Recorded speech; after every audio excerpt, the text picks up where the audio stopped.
একটা ছোট আমল কিভাবে মানুষের পুরো ভাগ্যকে বদলে দিতে পারে। এক মহিলা যার স্বামী ছিল 2 বছর ধরে অসুস্থ, রেগুলার ট্রিটমেন্ট করার মতো উপযুক্ত টাকা পয়সাও ছিল না, কিন্তু তিনি হাল ছাড়েননি। দিনরাত স্বামীর সেবা করেন আর প্রতিদিন আল্লাহর কাছে দোয়া করতেন, ইয়া আল্লাহ, আমার স্বামীকে সুস্থ করে দিন। একদিন তিনি রাস্তার পাশে দেখলেন এক ক্ষুধার্ত শিশু ভিক্ষা করছে।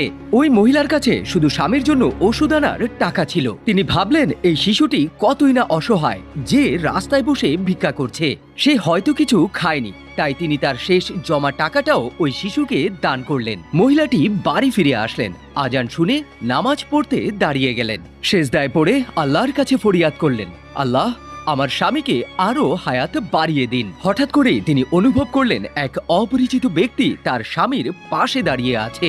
তিনি হাত রাখলেন অসুস্থ ব্যক্তির গায়ে আর মুহূর্তেই ওই অসুস্থ ব্যক্তি সুস্থ হয়ে গেলেন। আর ওই লোকটি সাথে সাথে